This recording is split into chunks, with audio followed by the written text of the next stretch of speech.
সবাই করে চলেছি নমস্তে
रंगराज प्रहलाद महाराज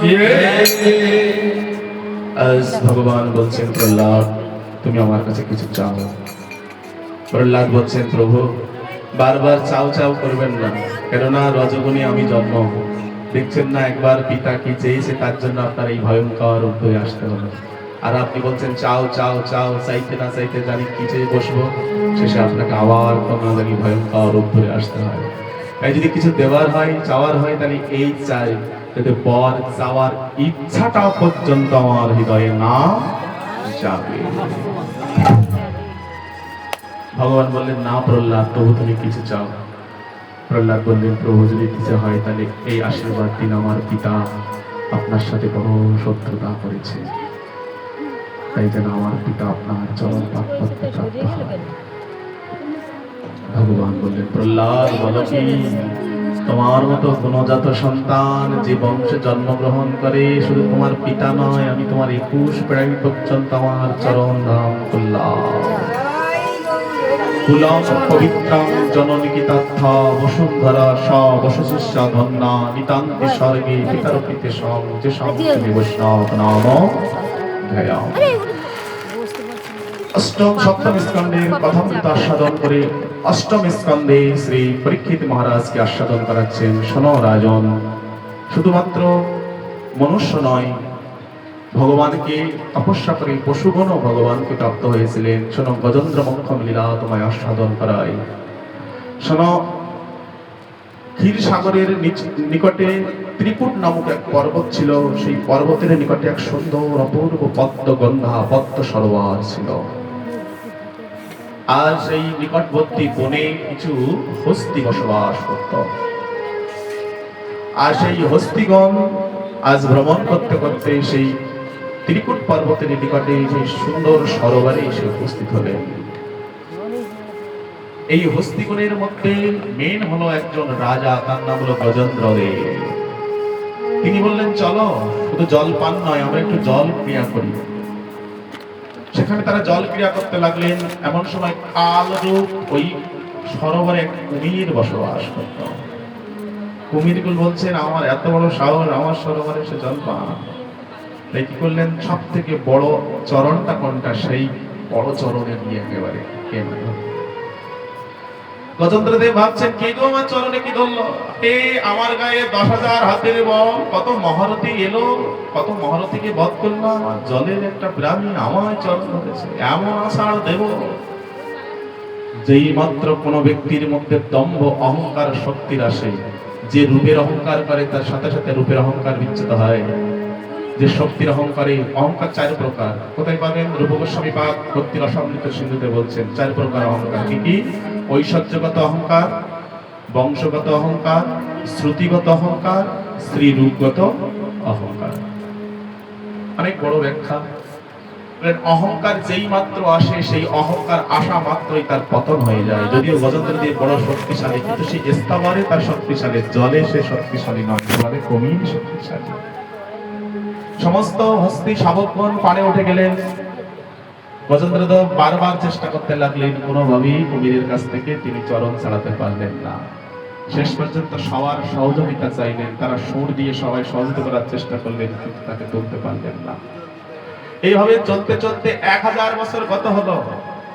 এইভাবে গজেন্দ্রদেব আর মুখ্য ওই কুমিরের সাথে যুদ্ধ করতে করতে, এদিকে কুমির রক্ত পান করতে করতে আরো শক্তিশালী হলো, আর রক্ত ক্ষরণ হতে হতে হাতি গজেন্দ্রদেব বড় দুর্বল হয়ে গেল। ধীরে ধীরে সরোবরের মধ্যস্থলে টেনে নিতে লাগলো কুমির। এদিকে আত্মীয় স্বজন শাবকগণ যারা আছেন তারা বলছেন আমরা কার কতদিন অপেক্ষা করব, আমরা কি এর জন্য মৃত্যুবরণ করবো, চলো আমরা সবাই চলে যাই। গজেন্দ্রদেব বলছেন দেখ আমার তো শেষ সময়, আমাকে তো দেখে যা আমার মৃত্যুটা, তোদের জন্য আমি সারাটা জীবন পরিশ্রম করেছি, আমার মৃত্যুটা অন্তত দেখে যা। আত্মীয় স্বজন বলছেন পরিশ্রম করেছো তাই কি হয়েছে, তোমার মৃত্যু হচ্ছে বলে আমরা কি তোমার সাথে একসাথে মরবো, আমরা এখান থেকে চলে যাব। স্ত্রী পুত্র শাবক আত্মীয় স্বজন পরিবার তারা গজেন্দ্রদেবের মায়া পরিত্যাগ করে তারা গভীর জঙ্গলে প্রবেশ করলেন। গজেন্দ্রদেব ভাবলেন যাদের জন্য সারাটা জনম পরিশ্রম করলাম তারা আমার মৃত্যুটা পর্যন্ত দেখে গেল না। আজ অসহায় হয়ে পদ্ম সরোবরের দিকে তাকাচ্ছেন আর পূর্ব জন্মের সুকৃতি হেতু আজ তার নারায়ণের স্মরণ হয়েছে। এই পদ্ম সরোবরের থেকে একটা পদ্ম ফুল তুলে সুর দিয়ে উঁচু করে গোবিন্দ নারায়ণের চরণে স্মরণ করছেন আর বলছে, হে নারায়ণ, যাদের লাগিয়া তোমারে ভুলিনু, তারা তো চাহে না আমারে। কোটি শশী তারা সবে গেল হারা, আমার দিন নিভে গেল আধারে। যাদের জন্য আমি তোমায় ভুলে তাদের সময় দিয়েছি, তোমায় ভুলে থেকে আজ তারাই আমার জন্য অপেক্ষা করলো না। কিন্তু প্রভু, এখন যখন জানলাম তুমি সর্বস্ব, কিন্তু আর আমার হাতে সময় নাই, তাই একটা ফুল আমি তোমার চরণে অর্পণ করলাম। প্রভু, তুমি সমর্পণ গ্রহণ করে আমায় রক্ষা করো। যদিও ভগবান মনোবেগে চলেন, কিন্তু বলতে লাগলেন গরুই গরুই বলে হাঁটতে লাগলেন। গরুই আসলেন, গরুই পিঠে এসে সেই সরোবরে এসে চক্রের দ্বারা তিনি কুমিরকে সাযুজ্য মুক্তি প্রদান করতেন। পরীক্ষিত মহারাজ জিজ্ঞাসা করছেন, গুরুদেব ডাকলো একজন আর রক্ষা পেল আরেকজন, আগে কুমির আগে সাযুজ্য মুক্তি পেল। তখন সুখদেব গোস্বামী চরণ বলছেন, শোনো, এই কুমির সাধারণ কেউ নয়, এর স্বর্গের অহু গন্ধর্ব কেবল ঋষির দ্বারা অভিশপ্ত হয়ে কুমির দেহ প্রাপ্ত হয়েছিলেন। একসময় কেবল ঋষি যমুনায় স্নান করছিলেন, আর এই হু গন্ধর্ব অর্থাৎ আনন্দ প্রদান করেন লোককে, তিনি আনন্দ দেওয়ার জন্য জলের তলা দিয়ে গিয়ে তার চরণ ধরেছিলেন। আর ঋষিবর তখন ভয় পেয়েছিলেন, তখন দেখলেন হু গন্ধর্ব অভিশাপ দিলেন, বড় চরণ ধরার ইচ্ছা না, জলের ভেতর দিয়ে যাও, কুমির জনি প্রাপ্ত হয়ে যাও। চরণে গিয়ে পড়লেন, আমার উদ্ধারের উপায় কি? বললেন, যেদিন কোনো বৈষ্ণব যখন গোবিন্দের স্মরণ করবে, ভগবানের স্মরণ করবে, তার চরণ যদি ধরতে পারো তাহলে উদ্ধার লাভ করবে। এজন্য মহাজনগণ বলছেন, এই সংসারে ভজন করতে পারি, করতে পারবো কিনা জানি না, কিন্তু গুরু বৈষ্ণবের চরণ ধরে যদি পড়ে থাকা যায়, তাহলে এক সময় না এক সময় ভবসাগর পার হওয়া যাবে। নিতাই গৌর হরে হরে। রামকৃষ্ণ কথামৃততে স্বামী বিবেকানন্দ রামকৃষ্ণ পরমহংসদেবকে বলছেন, গুরুদেব, এই গুরু বরণ কেন করতে হয়? রামকৃষ্ণ পরমহংসদেব বলছেন, দেখ, ওই দেখ, বেলুর মঠের নিকটে একটা নৌকা বাঁধা আছে, পাশে একটা লঞ্চ বাঁধা আছে। আচ্ছা বলতো বিবেক, ওই লঞ্চটা কাশিতে যেতে কতক্ষণ লাগবে আর নৌকাটা কাশিতে যেতে কতক্ষণ লাগবে? বিবেক হাসতে হাসতে বলছেন, গুরুদেব, লঞ্চ তো ইঞ্জিন স্বরূপ, ও 2-3 দিনের মধ্যে কাশিতে পৌঁছাবে।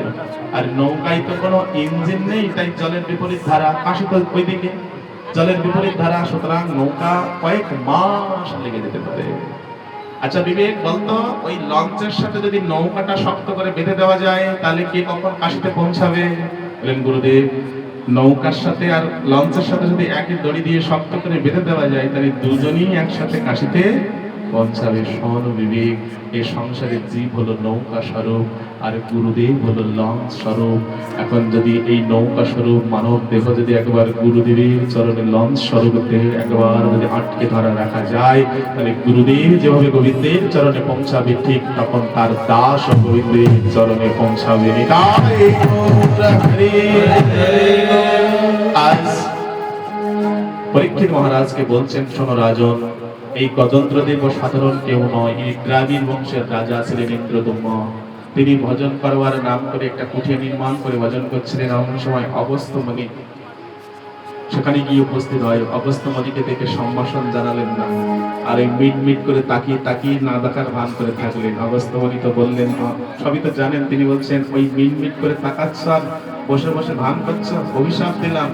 হাতির কত দেহ বড়, চক্র খুব ছোট ছোট, হাতি হয়ে যাও, গজেন্দ্র হয়ে যাও। তখন চরণে এসে পড়লেন, বললেন যে তুমি অন্তিম কালে তোমার নারায়ণের স্মরণ ভুলবে না, অন্তিম কালে তুমি নারায়ণের স্মরণ করলে নারায়ণ তোমায় উদ্ধার করবে। পরবর্তীতে সমুদ্র মন্থন লীলা আস্বাদন করালেন। দেবতাগণ বিভিন্ন রকম বন জঙ্গলে ঘুরছেন স্বর্গরাজ্য হারিয়ে, ভগবানের কাছে গেলেন। ভগবান বললেন, ওদেরকে নিয়ে সমুদ্র মন্থন করো। দুজনের সাথে মিত্রতা হলো।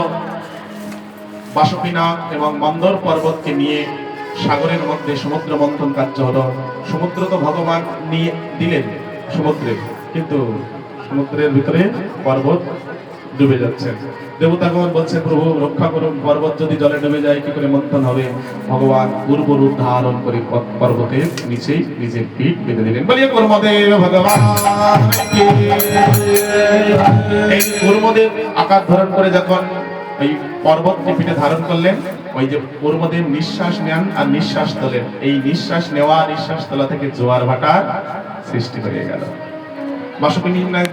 বাসুকি নাক দিয়ে সমুদ্র মন্থন করতে করতে কোনো কিছু ভালো কিছু পেতে হলে আগে একটু খারাপের অপেক্ষা করতে হয়।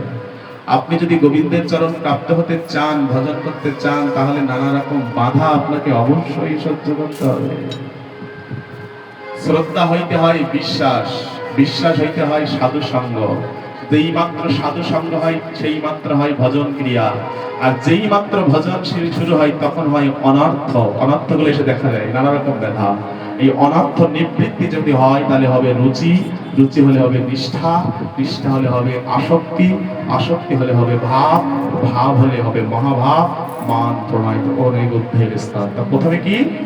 প্রথম হলো শ্রদ্ধা, শ্রদ্ধা শক্তি আগে বসানো হবে।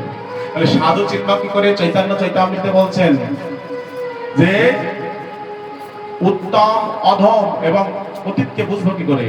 শ্রদ্ধাবান জন হয় ভক্ত অধিকারী, উত্তম অধম কনিষ্ঠ শ্রদ্ধা অনুসারী। যার যত বেশি গুরু বৈষ্ণবের চরণে শ্রদ্ধা সে তত বেশি উত্তম ভক্ত। আজ ভগবান কর্মরূপ ধারণ করে মন্দর পর্বতে মন্থন কার্য করতে করতে প্রথম উঠল হলহল বিষ। এক ফোঁটা পৃথিবীতে পড়লেই পৃথিবী পড়ে ছাই। কি করবো?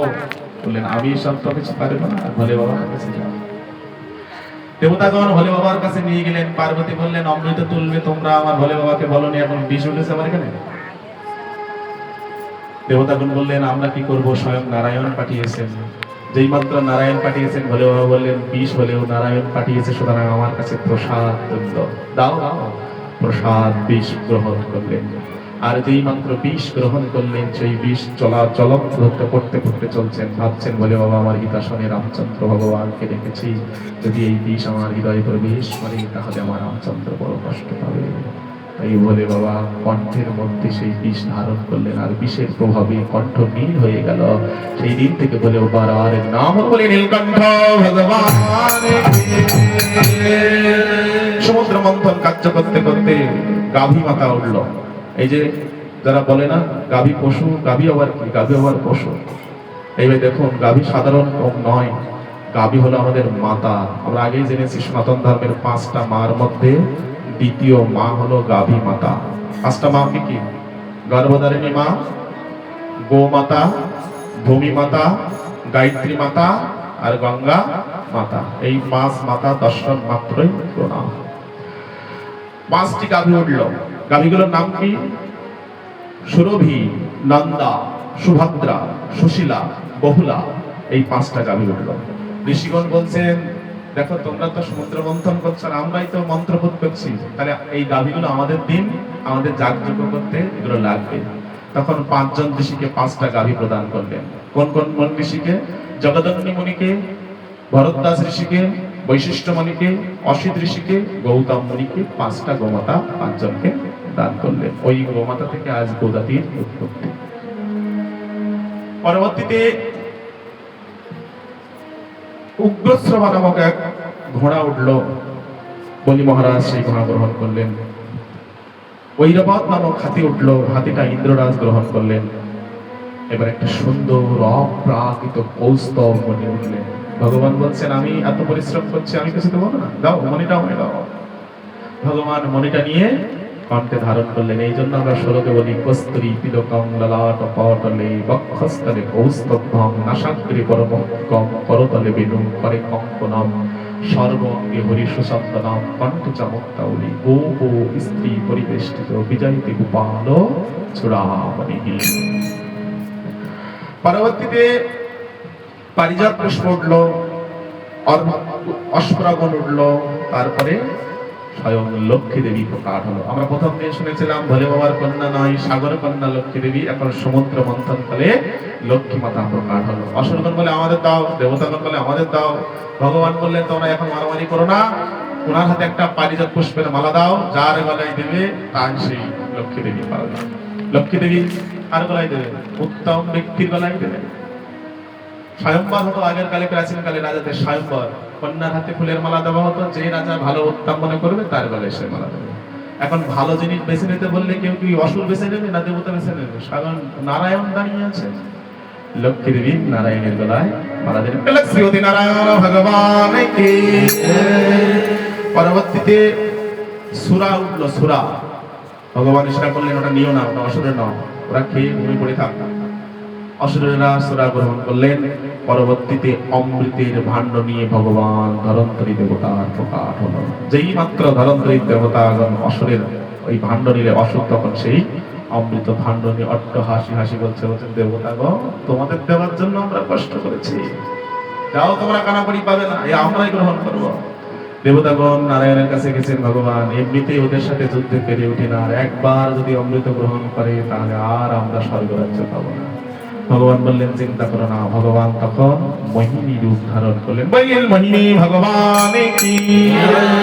আজকে সেই মোহিনী একাদশী ব্রত। আজ মোহিনী রূপ ধারণ করে মাজা দোলাতে দোলাতে সুন্দর অপূর্ব রূপ ধারণ করতে করতে অসুরের সামনে দিয়ে হেঁটে যাচ্ছে। আর এই সংসারে যারা অসুর প্রকৃতির লোক, তারা রমণী দেখলে নিজের চিত্তকে ঠেকে রাখতে পারে না। অসুর তখন অবাক দৃষ্টি তাকিয়ে আছে, হায় হায় এমন সুন্দরী রমণী তাকে কখনো দেখি নাই। কি গো তুমি সুন্দরী, কোথা থেকে তোমার আগমন?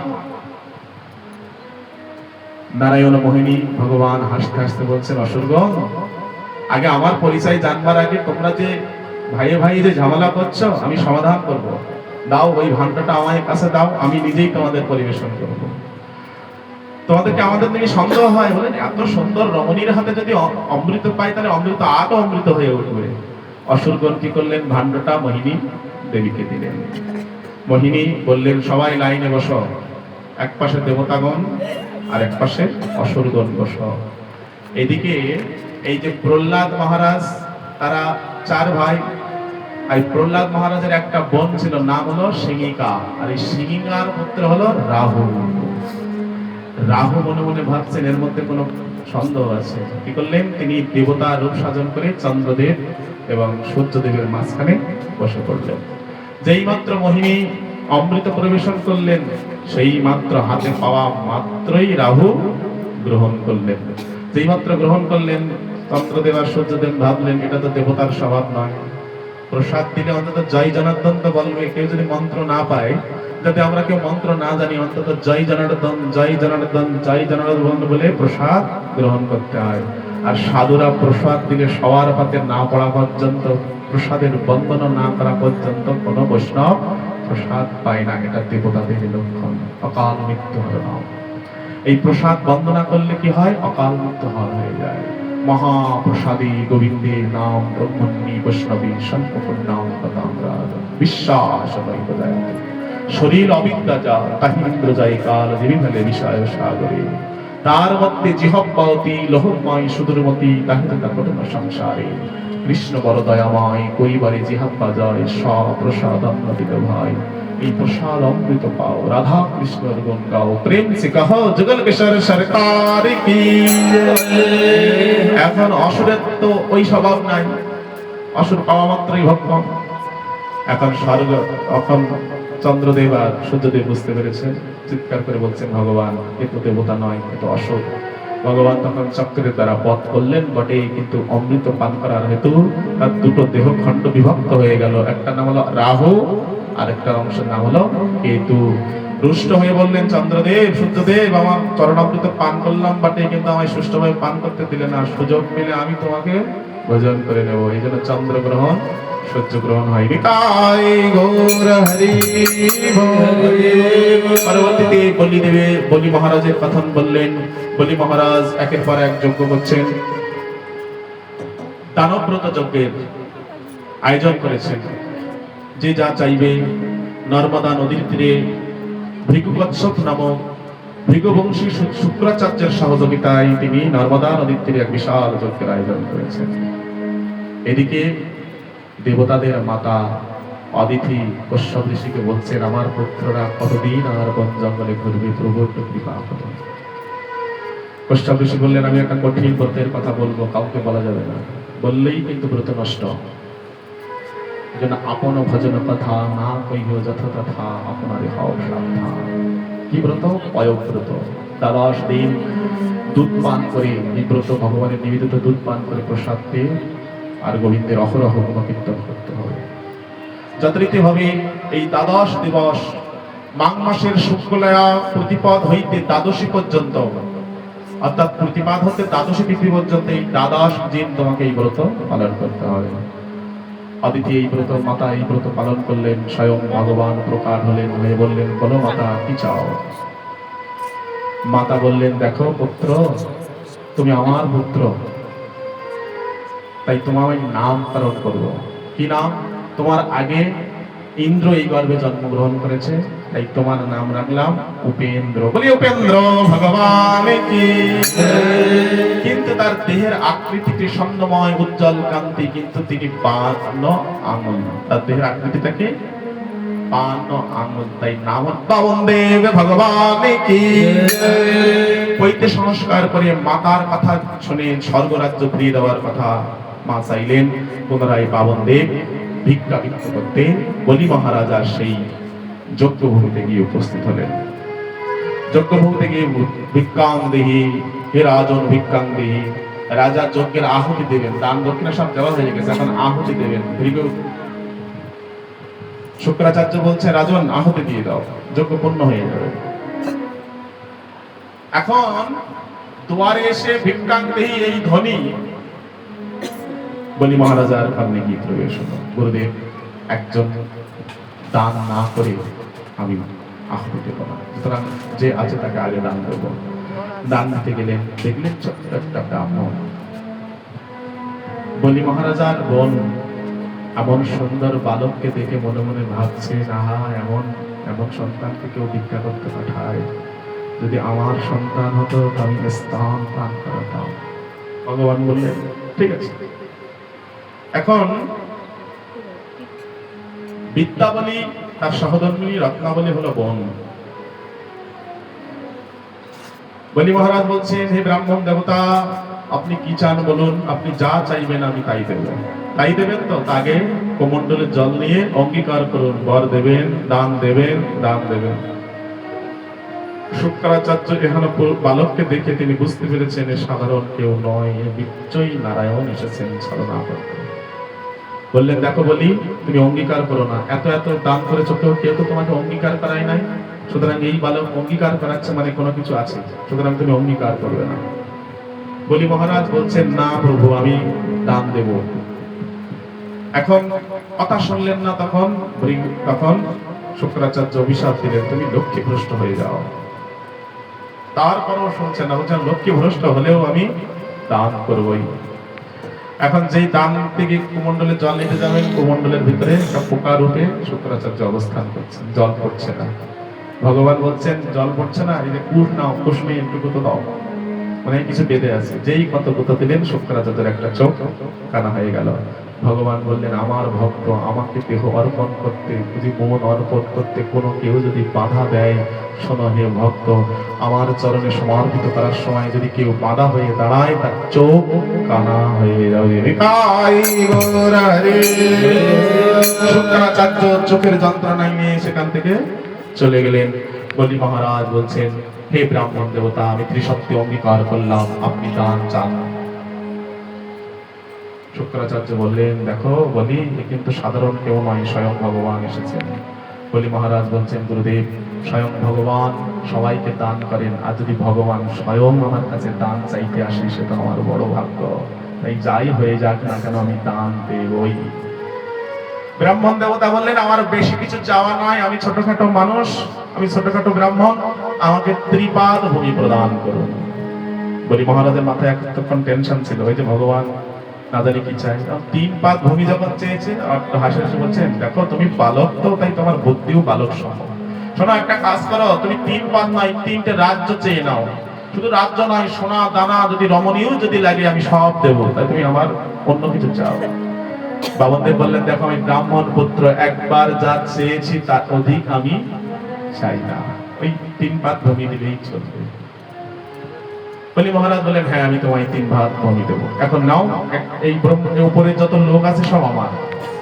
কি করলেন ভগবান? বামনদেব বিশাল আকৃতির রূপ ধারণ করলেন, করে এক চরণ দিয়ে ব্রহ্মলোক, তপলোক, জনলোক, জ্ঞানলোক, মহালোক, স্বর্গলোক, ভুবলোক আচ্ছাদন করে নিলেন। আরেকটা চরণ বলেন, এই নিচের যে ভুবনগুলো আছে সব আমার। অতল, বিতল, তলতল, মহাতল, সুতল, রসতল, পাতাল, এক চরণ দিয়ে আচ্ছাদন করে নিলেন। দিয়ে বলছেন, বলি আরেকটা চরণ দাও, জায়গা দাও, যদি না দিতে পারো আমি তোমায় বন্দী করব। তখন কি করলেন ভগবান? বলি মহারাজ যখন চিন্তন করছেন, কিন্তু না পাশে বলিকে বন্দী করবেন। এখন রত্নাবলী এসে বলছেন, পতি দেবতা চিন্তা করছেন কেন? আপনি রাজা, সব দিয়েছেন, কিন্তু এখনো তো নিজেকে আপনি দান করেন না। সুতরাং সাপ পাশে আপনাকে বন্দী করেছে, বলুন আমাকে ছেড়ে দিন, আমি দান দিচ্ছি। তখন দিতে বলবে, তখন বলবে আপনি আরেকটা চরণ বের করুন। যেই মাত্র ভগবান চরণ বের করবেন, তখন আপনি নিজের মস্তক কেটে দেবেন। একেই বলে সহধর্মী। অনেক রকমের সহধর্মী, অনেক ভাষা আছে, স্ত্রী, আইন ইত্যাদি, কিন্তু সহধর্মী কাকে বলে? যিনি ভগবানের চরণ প্রাপ্তির জন্য সমাধান প্রদান করেন, সহযোগিতা করেন, তিনি হলেন সহধর্মী। আজ বামনদেব সামনে বলি মহারাজ বলছেন, ভগবান আমায় বন্ধন মুক্ত করুন, আমি দান দেব। ভগবান বন্ধন মুক্ত করলেন, বলো দান দাও। তখন বললেন, ভগবান দান তো দেব, তো 3 ভূমি, আপনি আরেকটা চরণ তো বের করুন। ভগবান নাভি থেকে আরেকটা দিব্য চরণ বের করলেন। দাও বলি মহারাজ দাও। বলি গিয়ে তার নিজের মস্তক দিলেন, দান প্রভু আমার মহারাজ। তখন ভগবান বামনদেব বলি মহারাজের চরণ দিলেন। যেই মাত্র চরণ দিলেন, প্রহ্লাদ মহারাজ এসে স্থিতি করছেন, ভগবান আমি তোমায় সাধন ভজন করেছিলাম, কিন্তু তুমি আমায় কোলে নিয়েছিলে, কিন্তু চরণ দাও নাই। আমার পুত্র, অর্থাৎ প্রহ্লাদের পুত্র বিরোচন, বিরোচনের পুত্র হলো বলি, আমার পুত্র এমন কি তোমায় ভজন করলো যে তুমি তাকে চরণ প্রদান করলে। ভগবান 3 জনকে সংসারে চরণ প্রদান করেছেন। কাকে কাকে? প্রথম চরণ প্রদান করেছেন গয়াসুরকে, দ্বিতীয় চরণ বলি মহারাজের মস্তকে, তৃতীয় চরণ কালিয়া নাগের মস্তকে। নিতাই গৌর হরি। পরবর্তীতে প্রহ্লাদ মহারাজকে বললেন, তোমার পবিত্র সর্বস্ব সমর্পিত করেছেন, সুতরাং আমি তাকে সুতারে স্থান দিলাম, আর পরবর্তীতে সেই ইন্দ্র হবে। যা হোক, সংক্ষিপ্ত ভাবে আমাদের আস্বাদন রাখতে হবে অনেক কথা, কিন্তু আমাদের আজ পবিত্রের আবির্ভাব দিলা আর মাত্র 8 ঘন্টা সময় আছে। পরবর্তীতে মৎস্য অবতারের কথা আস্বাদন করালেন, রাজা অম্বরীশের কথা আস্বাদন করালেন। সোনা পরীক্ষিত রাজা অম্বরীশ ছিলেন, তার এমন বিষ্ণু ভক্তি ছিল, তিনি অন্যকে দিয়ে বিষ্ণু পূজা করাতেন না, তিনি মন্দির মার্জন করতেন, তিনি বিষ্ণু সেবা করতেন। তিনি নিষ্ঠার সাথে নির্জলা একাদশী ব্রত পালন করতেন। একদিন নিষ্ঠার সাথে ব্রত পালন করেছেন, দ্বাদশীর সময় পালনের সময় হলো, এমন সময় দুর্বাসা মুনি গিয়ে উপস্থিত হয়েছেন। অম্বরীশ রাজা বললেন, হে ঋষিবর, আপনি যখন কৃপা করে আসছেন, সুতরাং একসাথে পালন করি, কিন্তু বলছেন আমি একটু স্নান করে যমুনায় আসি, তারপর অপেক্ষা করো। দুর্বাসা মুনি যমুনায় স্নান করতে গেলেন, বিলম্ব হচ্ছে, তাই সময় অতিবাহিত হচ্ছে। তাই অম্বরীশ রাজা ঋষিদেরকে ডেকে বলছেন, আমার এখন কি করা প্রয়োজন? তখন বলছেন, আপনি যখন নির্জলা আছেন, তাহলে জল একটু পান করে পারণটা রক্ষা করুন। ঋষির মুনির কথা শুনে অম্বরীশ জল দিয়ে পালন করলেন, কিন্তু ওই সময় এসে উপস্থিত হলেন দুর্বাসা। এত বড় সাহস, অতিথিকে অনাহারে রেখে নিজেই ভোজন করছ। তখন কি করলেন, নিজের জটা থেকে উৎকা নামক এক অগ্নি বলে দাও, পুড়ে ছাড় করে দাও। যেই মাত্র অগ্নি ধাবিত হচ্ছেন, তখন অম্বরীশ রাজা নারায়ণী স্মরণ করলেন, হে ভগবান। ভগবান বৈকুণ্ঠনাথ ভক্তধীন ভক্তকে রক্ষা করার জন্য চক্রকে আদেশ দিলেন, যাও চক্র, ভক্তকে রক্ষা করো।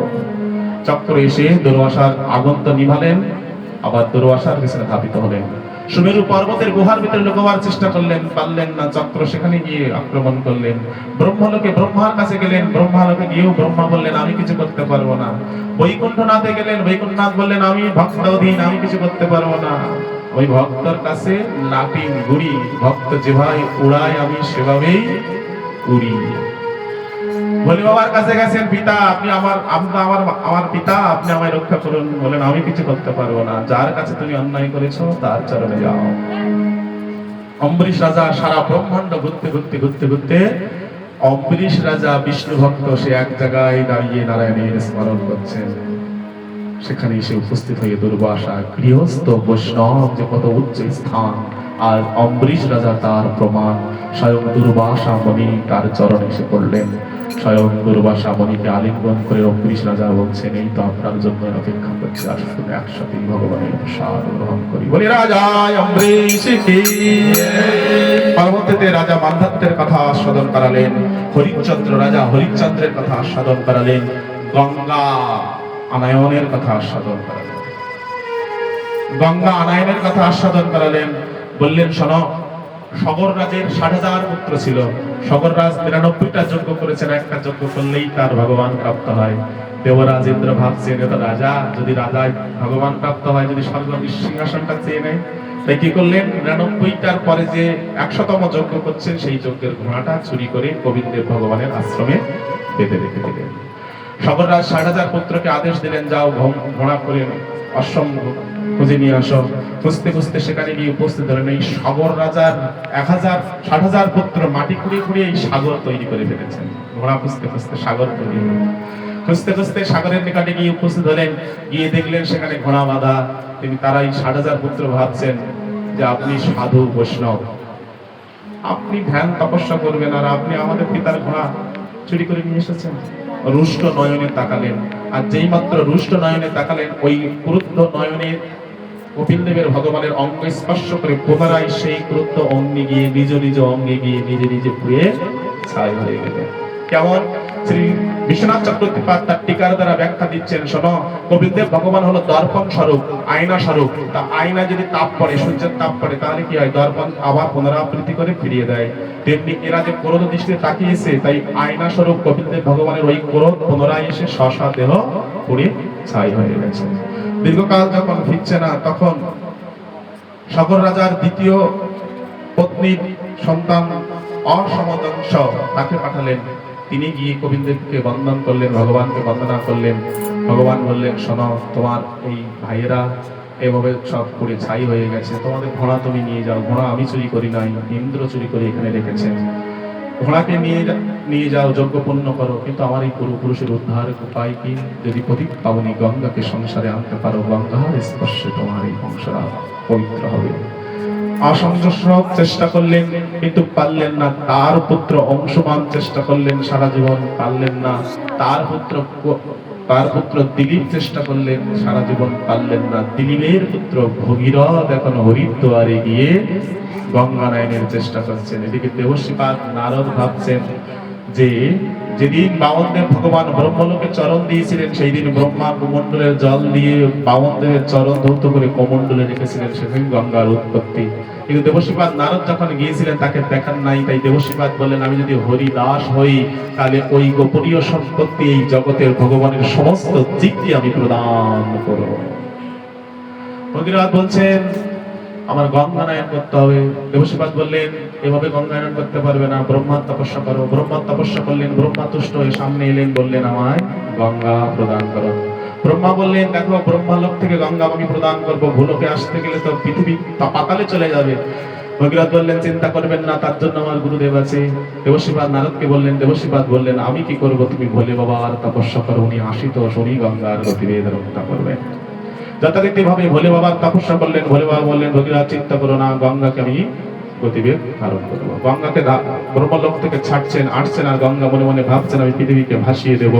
ভোলে বাবা বললেন হে পতিত পাবনী গঙ্গা, তুমি ভগবানের চরণামৃত, তোমাকে চাইলে আমি হস্তে ধারণ করতে পারতাম, কাঁধে ধারণ করতে পারতাম, তুই তো ভগবানের চরণামৃত, তাই আমি তোমাকে মস্তকে ধারণ করলাম। অকাল মৃত্যু হরণম সর্বব্যাধি বিনাশনম পিয়ত্তা শিয়সা ধ্যেয়ম মহম। ভগবানের চরণামৃত কোথায় রাখতা? মাথায়।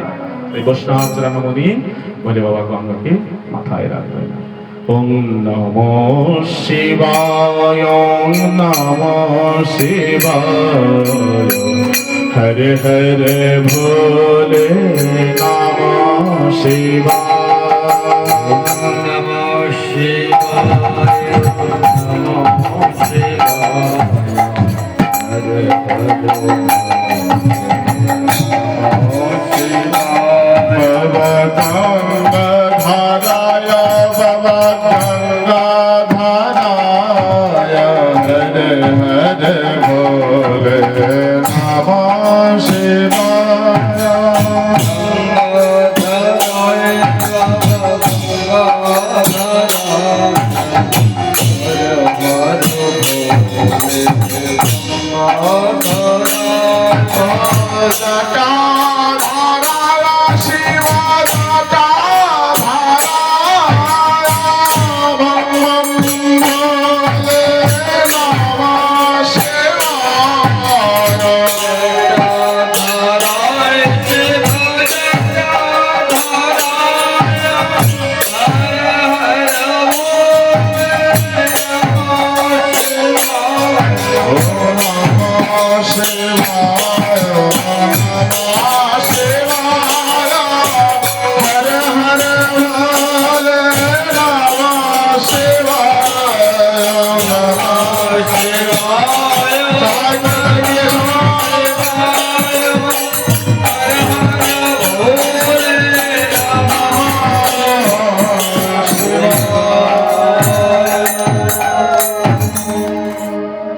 এই ভোলে বাবার অষ্টক আছে, শিব অষ্টক। যদিও সময় কম, তবু একটু ভোলে বাবার অষ্টক করতে ইচ্ছা হচ্ছে, কেননা আমরা ভোলে বাবার কৃপায় এই ভাগবতী আসরে বসতে পেরেছি। এই অধম যখন দেশ থেকে এখানে আসে, তখন এই বৈষ্ণব চূড়ামণি শিবশম্ভুর চরণতলে তারকেশ্বরে তার আশ্রয় প্রদান করে। আমার যখন 7 বছর বয়স ছিল, যদিও ব্যাটাশনে নিজের কথা বলতে নাই, আমি 8 বছর বয়সে আমি তারকেশ্বরে গেছিলাম। তখন আমি হারিয়ে গেছিলাম। বাবারা হচ্ছে আমার মাথায় বুদ্ধি এলো, আমি ষাঁড়ের ধারে কাছে দাঁড়িয়েছিলাম। খুঁজতে খুঁজতে বাবা আমায় খুঁজতে পেরেছিল। কোনোদিন ভাবি নাই যে ভোলে বাবা তার ধামে আমাদের আশ্রয় দেবে, কিন্তু ভোলে বাবা কৃপা করে আশ্রয় তো দিলেন, আর সর্বোত্তম এই বৈষ্ণব ধর্মে আমাদেরকে আনলেন। তাই তারকনাথের অহিত কৃপা ছাড়া এই পথে আসা সম্ভব হয় নাই। তাই ভোলে বাবাকে প্রসন্নের জন্য আসুন আমরা সবাই একটু ভোলে বাবার স্তুতি করার সুযোগ পেয়েছি যখন, আমরা একটু স্তুতি করি। প্রভু মেষ মহেশ মহেশ গণম, প্রভু মেষ মহেশ মহেশ গণম, গুণ হে নম হে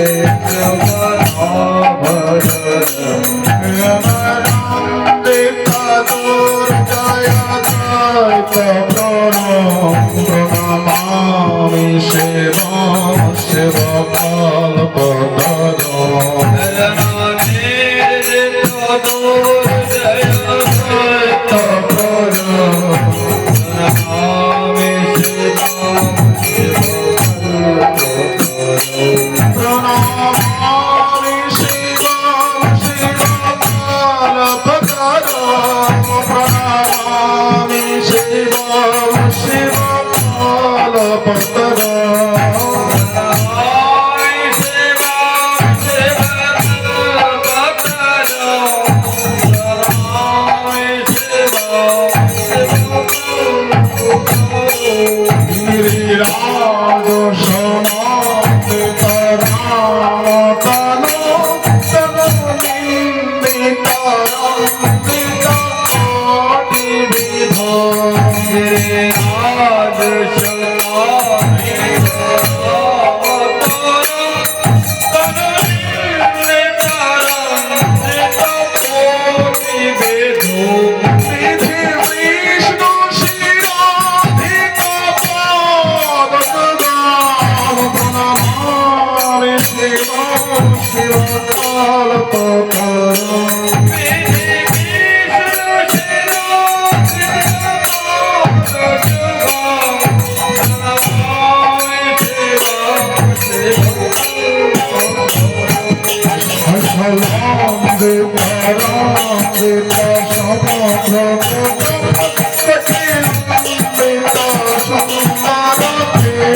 সবাই একটু করে যাবে করুন ওম নমঃ শিবায় শান্তায় করুণাত্রায় নিবেদয়ামি চাদমম তদ্গতি পরমেশ্বর। গোবিন্দের কৃপা হবে কিনা জানি না, যদি বৈষ্ণব চূড়ামণি তারকানাথের কৃপা হয়, তারকনাথের কৃপা হলে অবশ্যই গোবিন্দের চরণ পাব। শ্রী গুরু মহারাজ যখন আমার নামকরণ করছিলেন, আমি বললাম বাবা এই নাম রাখলেন, বলে বাবা বললেন তুই তারকেশ্বরে আছিস, তাই তোর নাম রাখলাম গোপেশ্বর দাস। শোন, গোপেশ্বর একদিকে গোবিন্দও বটে, আবার একদিকে ভোলে বাবাও বটে। আজ শ্রী সুখদেব গোস্বামী চরণ পরীক্ষিত মহারাজকে রামায়ণের কথা অমৃত আস্বাদন করালেন। শোনান, এই রামচন্দ্র ভগবানের বংশের কথা আস্বাদন করালেন। শোনো, সূর্য বংশকে আশ্রয় করে রামচন্দ্র ভগবান প্রকাশ হয়েছিলেন। এই রামচন্দ্র হলেন 40তম পুরুষ।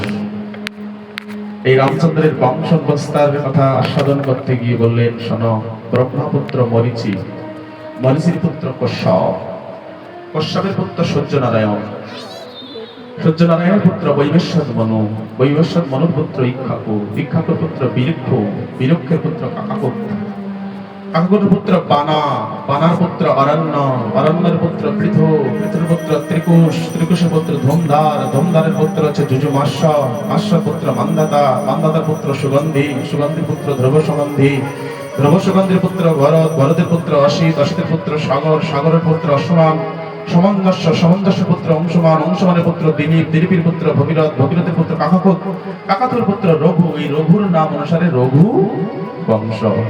রঘুর পুত্র প্রবুদ্ধ, প্রবুদ্ধের পুত্র সংঘন, সংঘন পুত্র সুদর্শন, সুদর্শনের পুত্র অন্নবর্ণ, অন্নবর্ণের পুত্র শ্রীগুরুম, শ্রীগুরুমের পুত্র মরু, মরুর পুত্র শুভ্রর পুত্র অম্বরীশ, অম্বরীশের পুত্র নশক, নশকের পুত্র যজাজি, যজাজির পুত্র নাভাগ, নাভাগের পুত্র অজ, আর অজদের পুত্র রাজা দশরথ, আর দশরথের পুত্র পুরুষোত্তম ভগবান হরি রামচন্দ্র ভগবান।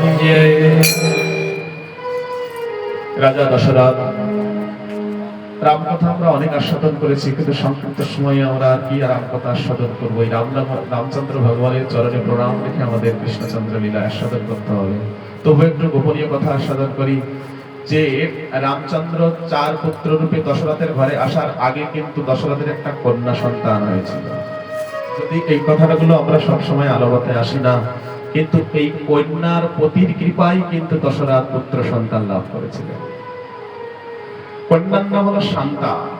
দশরথ যখন এই পুত্র সন্তান পাওয়ার আগে যখন শান্তা নামক কন্যা পেলেন, তখন তিনি অঙ্গরাজ্য রোমপাদকে, কোন সন্তান ছিল না, এই রোমপাদকে তিনি এই কন্যা দান করেন।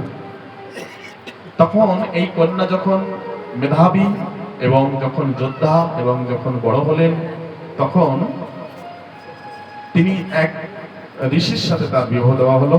রিংসো নামক মণি, রিংসিং নামক মণির কাছে তার বিবাহ দেওয়া হলো। দশরথ যখন পুত্রহীনায় কোনো পুত্র হচ্ছে না, তখন এই পুত্র সৃষ্টি যজ্ঞের জন্য তার জামাতাকে নিয়ে এই পুত্রের আয়োজন করা হয়, আর জামাতা মন্ত্রপুতের দ্বারা দশরথের ঘরে সন্তান আসে। কি করে আসে বলেন? এই যজ্ঞের চারু ওঠে, চারুটাকে 2 ভাগ করে 2 রানীর কাছে দেন। 2 রানী দেখলেন ছোট রানীর হাতে কোনো চারু নাই, এই ছোট রানীকে বড় ভালোবাসেন, তাই কৌশল্যা তার চারু থেকে একটা অংশ সুমিত্রাকে দিলেন, কৈকেয়ী মাতা তার অংশ থেকে একটা চারু সুমিত্রাকে দিলেন। এই জন্য 4 সন্তান, সুমিত্রার গর্ভে 2 সন্তান, আর কৌশল্যার গর্ভে 1 সন্তান, আর কৈকেয়ী মাতার গর্ভে 1 সন্তান। বলিয়ে নারায়ণ চন্দ্র রামচন্দ্র ভগবান কি। কিন্তু নববিধা ভক্তির মধ্যে, আত্মনিবেদনের মধ্যে হনুমান দাস্য স্বীকার করে দাস্যের যে ভূমিকা তিনি দেখেছেন। স্বয়ং রামচন্দ্র ভগবানকে এতটা ভালোবেসেছেন, এতটা ভালোবেসেছেন, স্বয়ং লক্ষ্মীপতি এসে সামনে দাঁড়িয়েছেন, কিন্তু হনুমান তাকে সম্ভাষণ জানালেন, কিন্তু স্তুতি করলেন না। লক্ষ্মীপতি বলছেন, কি গো হনুমান, তুমি আমাকে স্তুতি করলে না, আমি তো রাম। হনুমান বললেন, শ্রীনাথে জানকীনাথে চাভেত পরমাত্মনি তথাপি মম সর্বস্ব নাম কমলালোচনা। আমি জানি শ্রীনাথ অর্থাৎ লক্ষ্মীনারায়ণ, জানকীনাথ অর্থাৎ রাম সীতার কোনো পার্থক্য নাই, কিন্তু হে প্রভু, আমার যা সব আমি রামচরণে সমর্পিত হয়েছি, তাই কাউকে দেওয়ার মতো আমার কাছে কিছু নাই। এমন ভক্ত হনুমান। একসময় কাশীরাজ শিকার করতে করতে এক বৃক্ষে, হরিণ শিকার করতে করতে এক বৃক্ষের গায়ে বানটা মারে, আর বৃক্ষটা গিয়ে বিশ্বামিত্র মণির গায়ে গিয়ে পড়ে। বিশ্বামিত্র মণি ধ্যান থেকে ভগ্ন করে দেখলেন এই কাশীরাজের কাজ আমার ধ্যান ভগ্ন করেছে, তাই তিনি রামচন্দ্রের কাছে গিয়ে বিচার জানালেন। বিচার জানিয়ে বলছেন যে এই হে রামচন্দ্র, তোমার গুরুদেবের ভজন ভ্রষ্ট করেছে, তাই তুমি বিচার করো। বলেন, গুরুদেব আপনি বলছেন, আমি কি বিচার করব? বলে, রাজা কাশী নরেশের মস্তক আমি চাই, ওকে বধ করতে হবে। এদিকে কাশীরাজ যখন জানতে পেরেছেন যে রামচন্দ্র ভগবান গুরুদেবের কথা রাখবার জন্য আমায় বধ করবেন, তখন তিনি জানকীর মাতার কাছে গেলেন, হে মাতা, আপনি আমায় রক্ষা করুন। জানকী মাতা বললেন, তুমি আমাকে যখন শরণ নিয়েছো, সুতরাং আমি তোমায় রক্ষা করব। হনুমানকে বললেন, হনুমান যাও, নিজের প্রাণ দিয়ে তুমি কাশীরাজকে রক্ষা করো। রামচন্দ্র ভগবান গুরুদেবের কথা রাখবার জন্য কাশীরাজকে বান মারবেন, বধ করবেন, আর হনুমান গিয়ে বক্ষ পাতিয়ে দিয়েছেন, প্রভু যদি কাশীরাজকে বধ করতে হয় তাহলে আগে আপনি আমাকেই বধ করুন। হনুমানকে বলছেন, হনুমান তুমি সামনে থেকে সরে যাও, গুরুদেবের সম্মান রক্ষার্থে আমাকে বধ করতে হবে, তুমি সরে যাও। হনুমান বলছেন, আমি যে মায়ের কাছে কথা দিয়ে এসেছি প্রভু, তুমি যেমন তুমি গুরুদেবের কাছে কথা দিয়েছ, আমি তেমন আমার মায়ের কাছে কথা দিয়েছি, আমি কাশীরাজকে রক্ষা করব। তাই প্রভু, তোমার গুরুদেবের কথা রাখতে যদি হয় তাহলে আগে তোমার দাসকে বধ করো, তারপর তুমি কাশীরাজকে বধ করো। হনুমান বক্ষ পেতে দিয়েছেন, আর রামচন্দ্র গুরুদেবের কথা রাখবার জন্য হনুকে টঙ্কার দিচ্ছেন, বান মারছেন, আর এদিকে হনুমান সীতা নামের জয়ধ্বনি দিচ্ছেন, জয় রাম শ্রী রাম জয় জয় রাম, সীতারাম সীতারাম জয়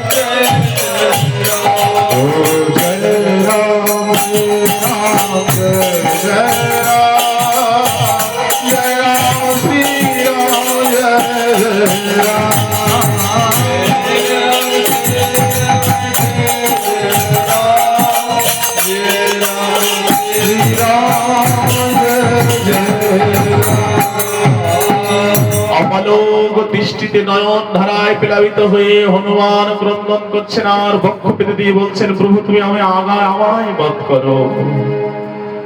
রামচন্দ্র ভগবান হাতে কম্পন হচ্ছে, এদিকে গুরুদেবের কথা দিয়েছেন কাশীরাজকে বধ করবেন, এদিকে আমার প্রাণ প্রিয় ভক্ত আমার গুণকীর্তন করছে, আমি কি করে বধ করি? আজ যদি আমি হনুমানকে বধ করি তাহলে জগৎ সংসার বলবে স্বয়ং ভগবান তার ভক্তকেও বধ করেছে, আমি কি করে তাকে বধ করি? আজ রামচন্দ্রের চোখের জল ধারায় প্লাবিত হচ্ছে। গুরুদেব রুষ্ট হলেন, কৃষ্ণ রুষ্ট হলে গুরু রাখিবারে পারে, গুরু রুষ্ট হলে কৃষ্ণ রাখিবারে পারে। আজ গুরুদেবের কথা রাখবার জন্য আজ তিনি ধনুর্বাণের টঙ্কার দিচ্ছেন, এদিকে হনুমান বারবার রামের গুণকীর্তন করছেন, সীতার গুণকীর্তন করছেন। কাশীদাস দেখলেন যে আজ ভক্ত ভগবানের মধ্যে আমি যুদ্ধ লাগিয়ে দিয়েছি, আমার জন্য আজ হনুমান এমন করছেন। হনুমানের এখনো দশা দেখে হনুমানের চরণে গিয়ে বলছেন, হনুমান তুমি শান্ত হও, প্রভু যদি আমার প্রাণ নিয়ে যদি তার গুরু বাক্য রাখতে যদি চাই তাহলে আমি স্বয়ং আমার প্রাণ দিতে আছি। রামচন্দ্রের হাতে বধ হওয়া তো ভাগ্যের কথা, তাই আমি আমার জীবনটা আমি রামের চরণে সমর্পিত করলাম। প্রভু আপনি হনুমানকে নয়, আপনি আমার মুখে অস্ত্র নিক্ষেপ করুন, আমাকে আপনি বধ করুন। আজ ভক্তবৎসল ভগবান বড় বিচলিত হয়েছেন, আমি কি করব? এই সময় বিশ্বামিত্র মুনি এসে উপস্থিত হয়ে দেখলেন যে আমি তো বিপদে ফেলেছি আজ ভক্তবৎসল ভগবানের, আজ যদি আমি মানা না করি তাহলে রামচন্দ্রকে ভক্তবৎসল ভগবান কেউ বলবে না। আজ স্বয়ং বিশ্বামিত্র মুনি রামচন্দ্র বলছে, তুমি শান্ত হও, আমি আমার নিজের পর আমি নিজের কথা ফিরিয়ে নিলাম, তোমাকে বধ করতে হবে না, তুমি যে ভক্তবৎসল ভগবান তোমার আজ প্রমাণ হলো। তখন হনুমান এবং সমস্ত ভগবান ভক্তগণ রামচন্দ্রের কীর্তন করতে লাগলেন, জয় রাম শ্রী রাম জয় রাম শ্রী রাম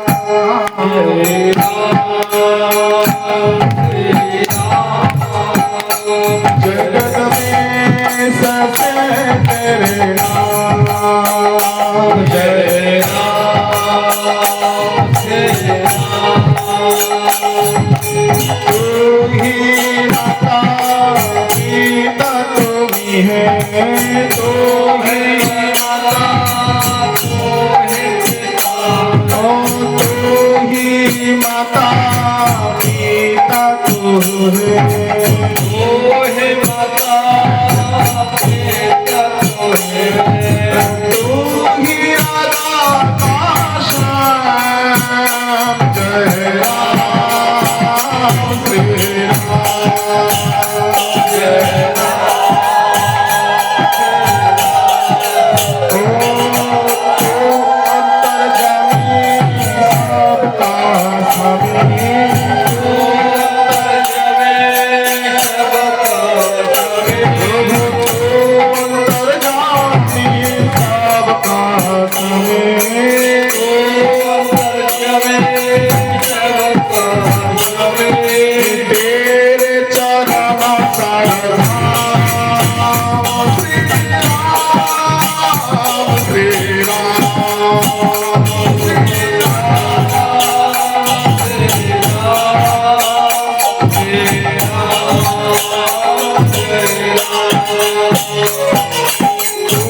জগদাতা বিষ্ণু বিধাতা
সংক্ষিপ্তভাবে রামচন্দ্রের লীলা আস্বাদন করলাম। পরবর্তীতে রাজা মান্ধাতার কথা আস্বাদন করালেন, রামায়ণের কথা আস্বাদন করার পরে ভগবান পরশুরামের কথা আস্বাদন করালেন, রাজা যজাতির কথা আস্বাদন করালেন। পরবর্তীতে রন্তিদেব, যিনি 48 দিন অনাহারে অনাদিত্য নদ গ্রহণ করে ভগবানের ধ্যান করছিলেন, 39 দিনের মাথায় ভগবানের কৃপায় একটু প্রসাদ পেয়েছেন, তবু দিনহীন কাঙাল ভগবান পরীক্ষা নিলেন। সেই দিনহীন কাঙালকে সেই 39 দিনের মাথায় প্রসাদ দান করলেন। 48 দিন অনাহারে থাকা সত্ত্বেও 39 দিনের মাথায় একটু প্রসাদ পেয়েছেন, তবু তিনি অতিথি সেবা করলেন। ভগবান প্রীত হয়ে তার সামনে দর্শন দিলেন। বলিয়ে রন্তিদেব মহারাজ কি। পরবর্তীতে শ্রী সুখদেব গোস্বামী চরণ দশম স্কন্ধে কৃষ্ণচন্দ্রের আবির্ভাব লীলা সাধন করালেন। এই ভগবানের অমৃতময় আবির্ভাব লীলা, যদিও এই লীলা আমরা আগামীকাল বিস্তারভাবে আস্বাদন করব, কিন্তু আজ আমরা একটু সংক্ষিপ্তভাবে আস্বাদন করে আমরা বিশ্রাম রাখবো, ওদের সময় হয়ে গেছে। যখন সূর্য বংশে যখন রামচন্দ্র ভগবান আসলেন, চন্দ্রের মন বড় বিচলিত। প্রভু, তুমি সূর্য বংশে আসলে, আমার তো একটু কৃপা হলো না। রামচন্দ্র বললেন, তুমি চিন্তা করো না চন্দ্র, পরবর্তী লীলায় আমি তোমার বংশে আসবো। চন্দ্রদেবের বংশে আসলেন স্বয়ং রামচন্দ্র, স্বয়ং কৃষ্ণচন্দ্র ভগবান। এই প্রথম হলো ব্রহ্মা, ব্রহ্মার পুত্র অত্রি, অত্রির পুত্র চন্দ্র, চন্দ্রের পুত্র বুধ, বুধের পুত্র পূর্বা, পূর্বর পুত্র আয়ু, নহুষ, যজাসি, যজু, ত্রেষ্টা, দ্বিজঞ্জন, সাহি, সাত্তি, রজু, শ্রীরথ, সংশবিন্দু। এইভাবে একের পর এক 55তম পুরুষ হলো ভগবান শ্রীকৃষ্ণ। সৌর নামক রাজা, এই সৌর নামক রাজার দুটো বিবাহ। মথুরার রাজা সৌর, তার দুটো বিবাহ, একটা হলো ক্ষত্রিয় কন্যা, একটা হলো বৈশ্য কন্যা। এই ক্ষত্রিয় কন্যা থেকে যে পুত্র জন্মগ্রহণ করলো, সেই পুত্রদেরকে মথুরার রাজা করালেন। আর বৈশ্য থেকে যে পুত্রগণ হলো, তাদের জন্য একটা বৈশ্য জাতি, ঘোষ জাতিদের নিয়ে একটা রাজ্য তৈরি করলেন, সেটা হলো চুরাশোক্রোশ ব্রজমণ্ডল শ্রীধাম বৃন্দাবন চুরাশোক্রোশ। এখন এই দুটো বিবাহের মধ্যে যে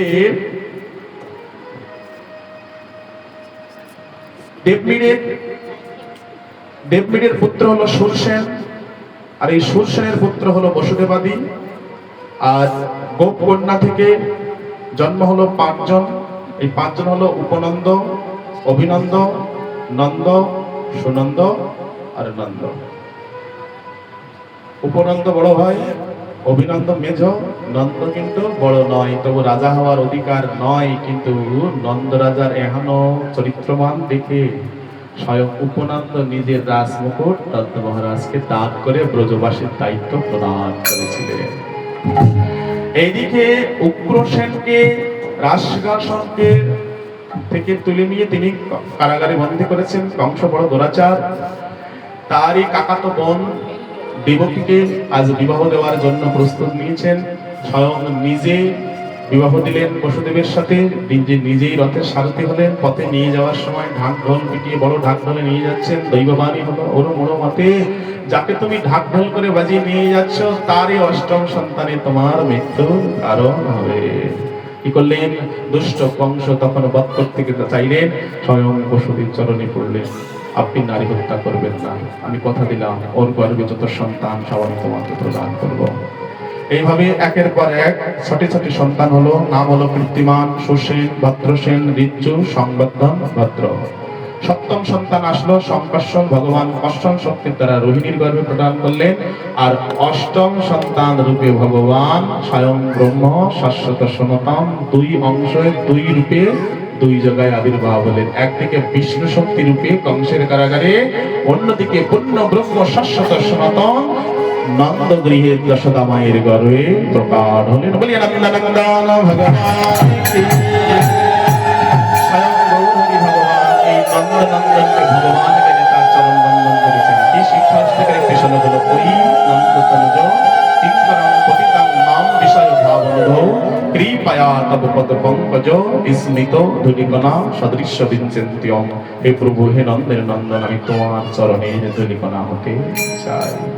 যথারীতি সময় আজ সমর্পণ। আজ নন্দরাজার গৃহে নন্দন আবির্ভূত হয়েছেন। আজ দেখুন সুন্দর করে সাজিয়েছেন আজকের নন্দোৎসব। আমরা এই নন্দোৎসবের আস্বাদন দেখে আগামীকালে আমরা এই বিস্তার লীলা আমরা আস্বাদন করব। আপনারা সবাই আসবেন। আর প্রভাত যখন হলো, নন্দরাজ যখন জানতে পারলেন তার সন্তান হয়েছে, তখন সমস্ত ব্রজবাসীগণ সেখানে উপস্থিত হয়েছেন। এখন একটু বসে আমরা একটু কীর্তন আস্বাদন করবো। কি বলছেন? আজ নন্দের মন্দিরে হলো আলো আলো, জয় জয় মাতা আলো আলো।